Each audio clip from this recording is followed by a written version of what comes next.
There's huge politics now over no Gandhi in Amethi. Rahul has handed over BJP fresh ammunition. In fact, they stick to that narrative that Rahul Gandhi chose to run away from a face-off with Smriti Irani in Amethi.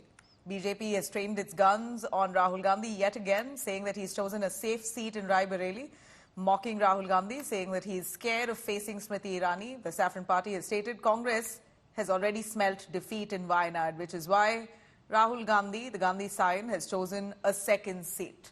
Now, Rahul Gandhi, who was expected to make a last-ditch effort to win back Amethi, has now been announced as a party candidate from Rai Bareli. Let's take you through all the reactions pouring in. कुछ समय पहले तक राहुल गांधी जी कहते थे, डरो मत, डरो मत, डरो मत। अब डर डर कर कभी अमेठी से वायनाड, कभी वायनाड से रायबरेली, ये दिखाता है कि हार का डर कहां-कहां लेकर जा रहा है। दूसरा मुझे कहना है, न्याय नहीं दिला पाए अपनी बहन को भी, क्योंकि एक तरफ रॉबर्ट वड्रा जी भी टिकट मांगते थे, लेकिन उनकी लिस्ट में कहीं बहन का नाम नहीं आया है। ये अपने आप में दिखाता है कि कहीं ना कहीं कुछ ना कुछ कांग्रेस पार्टी में चल रहा है और ये अब देश के सामने खुलकर बात आ गई है।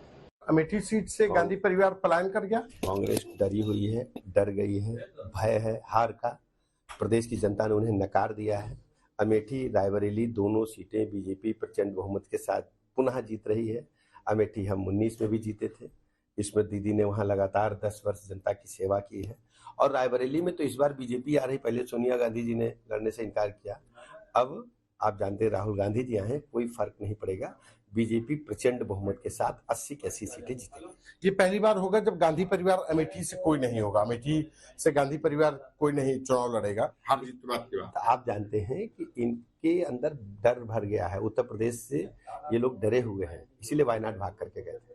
वो लड़ना नहीं चाहते थे, थोपा गया होगा। पहले अमेठी के हार के बाद वायनाड चले गए, क्योंकि वहाँ मुस्लिम और क्रिश्चियन अधिक थे। लग रहा है वहाँ से भी हारने की उम्मीद है। हार का डर उनके सामने है, इसलिए डर था कि बताइए, जो व्यक्ति प्रधानमंत्री को चैलेंज कर रहा है रोज, ऐसी भाषा जो शर्मनाक भाषा है, वो अपने पुरानी कॉन्स्टिट्यूंसी से लड़ने में डरते हैं। ये देश क्या चलाएंगे? It is not a sudden decision. I'm very sure that the party must be discussing about this for quite some time. So at least, even if they have not taken the final call, but they should have informed the people or the voters of Wayanad that we are this is also in consideration. So they did not do that. That raises a question on their political morality. And now, if we win from both the seats, you will have to resign from one seat, and that will be an injustice to that particular seat where from he will resign. And again, if it about Wayanad voters, the Congress has always taken them for granted. Congress की दुर्गति देखी न जाए। हालात यह हो गया राहुल गांधी जी कि आप अमेठी से चुनाव लड़ने का हिम्मत नहीं जुटा पाए। प्रियंका गांधी जी ने इनकार कर दिया। कांग्रेस की आखिरी उम्मीद पर भी पानी फिर गया। और राहुल गांधी जी आप 2 लोकसभा चुनाव सीटों से चुनाव लड़ रहे हैं। यह तो निश्चित रूप से बताता है कि कांग्रेस अपने राजनीतिक जमीन और राजनीतिक रसूख को लगातार खोता जा रहा है। ये तय है, राहुल गांधी जी के आने से पूरे उत्तर प्रदेश के 80 लोकसभा सीटों पर इसका साइड इफेक्ट होगा और इसका फायदा मिलेगा।